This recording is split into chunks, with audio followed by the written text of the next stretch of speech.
നമസ്കാരം. കൊലപാതകം നടന്ന് 40 വർഷങ്ങൾ കഴിഞ്ഞിട്ടും നിയമത്തിന് പിടികൊടുക്കാതെ രക്ഷപ്പെട്ട ഒരു പ്രതി ഒടുവിൽ സ്വന്തം കുറ്റബോധത്തിന്റെ തടവറയിൽ നിന്ന് മോചനം തേടി പോലീസിന് മുന്നിൽ കീഴടങ്ങിയിരിക്കുന്നു. കോഴിക്കോട് ജില്ലയിൽ നിന്നും മനുഷ്യ മനസാക്ഷിയെ ഞെട്ടിക്കുന്ന അതേസമയം വലിയൊരു ചലച്ചിത്ര കഥയെ പോലും വെല്ലുന്ന യഥാർത്ഥ ജീവിത അനുഭവമാണ് ഇപ്പോൾ പുറത്തുവരുന്നത്. കുറ്റബോധ മനസ്സിനെ വേട്ടയാടാൻ തുടങ്ങിയാൽ മനുഷ്യൻ ചെയ്യുന്നതെല്ലാം യാന്ത്രികമായിരിക്കും എന്ന സിനിമാ ഡയലോഗുകൾ അനർത്ഥമാക്കുന്നതാണ് ഈ സംഭവം. 40 വർഷമായി ഒളിപ്പിച്ചു വെച്ച 2 കൊലപാതകങ്ങളുടെ സത്യം അങ്ങനെ വെളിച്ചത്തേക്ക് കൊണ്ടുവരികയാണ്. പോലീസിനെ പോലും അമ്പരിപ്പിച്ചിരിക്കുകയാണ് 56-കാരനായ മുഹമ്മദ് എന്ന അഹമ്മദ്. ഈ അപൂർവ കേസിന്റെ വിശദാംശങ്ങളിലേക്ക് നമ്മൾ ഇറങ്ങിയാൽ, ഇന്ന് ഇയാൾ മാന്യനാണ്.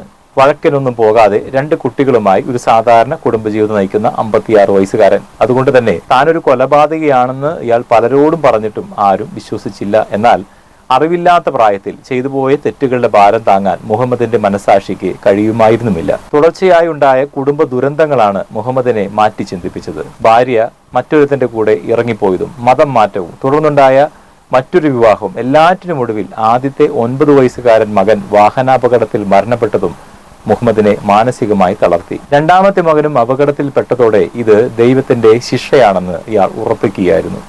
ജീവിതം അവസാനിപ്പിക്കാൻ പോലും തോന്നിയ നിമിഷത്തിൽ നിന്നാണ് കുറ്റം ഏറ്റുപറഞ്ഞ് സമാധാനം കണ്ടെത്തുവാൻ മുഹമ്മദ് തീരുമാനിക്കുന്നത്. 1986 നവംബർ മാസത്തിൽ മുഹമ്മദിന് പ്രായം വെറും 16 വയസ്സ് മാത്രമുള്ളപ്പോൾ സഹോദരിയുടെ വീട്ടിലേക്ക് പോകുന്ന വഴിയിൽ വെച്ച് അവിടെ കൂലിപ്പണി ചെയ്തിരുന്ന കണ്ണൂർ ഇരിട്ടി സ്വദേശിയായ മോഹനൻ എന്നൊരാൾ മുഹമ്മദിനെ ലൈംഗികമായി ഉപദ്രവിച്ചു. ഭയന്നുപോയ മുഹമ്മദിന്റെ മനസ്സിൽ പ്രതികാര ചിന്ത ആളിക്കത്തി. 3-ാം ദിവസം ഒരു തോടിന്റെ വശത്തു കൂടി നടന്നു പോകുമ്പോൾ മോഹനൻ തോട്ടിലിരിക്കുന്നത് മുഹമ്മദ് കണ്ടു. ഒട്ടും ആലോചിച്ചില്ല, പുറകിൽ നിന്ന് ആഞ്ഞു ചവിട്ടി. തോട്ടിലേക്ക് വീണ മോഹനനെ അനക്കമില്ലാതാകും വരെ വീണ്ടും ചവിട്ടി വീഴ്ത്തി. മുഹമ്മദ് അവിടെ നിന്നും രക്ഷപ്പെട്ടു. 3 ദിവസത്തിന് ശേഷം മൃതദേഹം ചീഞ്ഞ നിലയിൽ നാട്ടുകാർ കണ്ടെത്തി. മോഹനന് അപസ്മാര രോഗം ഉണ്ടായിരുന്നതിനാൽ അബദ്ധത്തിൽ വെള്ളത്തിൽ വീണ് മരിച്ചതാകാമെന്ന നിഗമനത്തിലായിരുന്നു ഇക്കാലം അത്രയും കുടുംബവും പോലീസും.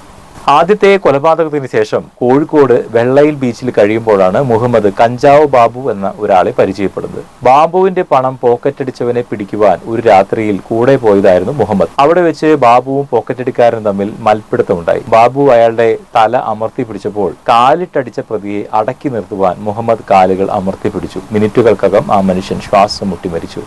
ഭയന്നുപോയ ഇരുവരും അന്ന് 2 വഴിക്ക് പിരിഞ്ഞു. പിന്നീട് മുഹമ്മദ് വയനാട്ടിലേക്ക് കുടിയേറുകയും പുതിയൊരു ജീവിതം ആരംഭിക്കുകയുമായിരുന്നു.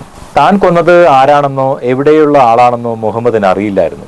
അതുകൊണ്ട് തന്നെ പോലീസിനതൊരു വലിയൊരു വെല്ലുവിളിയായി. എന്നാൽ വെറും ഒരു മാനസിക വിഭ്രാന്തിയായി തള്ളിക്കളയാതെ കോഴിക്കോട് പോലീസ് അന്വേഷണം ആരംഭിച്ചു. കഴിഞ്ഞ ജൂലൈ മാസം പോലീസ് തയ്യാറാക്കിയ ഒരു രേഖാചിത്രമാണ് കേസിൽ നിർണായകമായ വഴിത്തിരിവായത്. കാണാതായ തങ്ങളുടെ ബന്ധുവിന് ഈ ചിത്രവുമായി സാമ്യമുണ്ടെന്ന് തിരിച്ചറിഞ്ഞത് കണ്ണൂർ ആലക്കോട്ടുള്ള സഹോദരിയും ഇരിട്ടിയിലുള്ള സഹോദരനും പോലീസിനെ സമീപിച്ചതോടെയാണ്.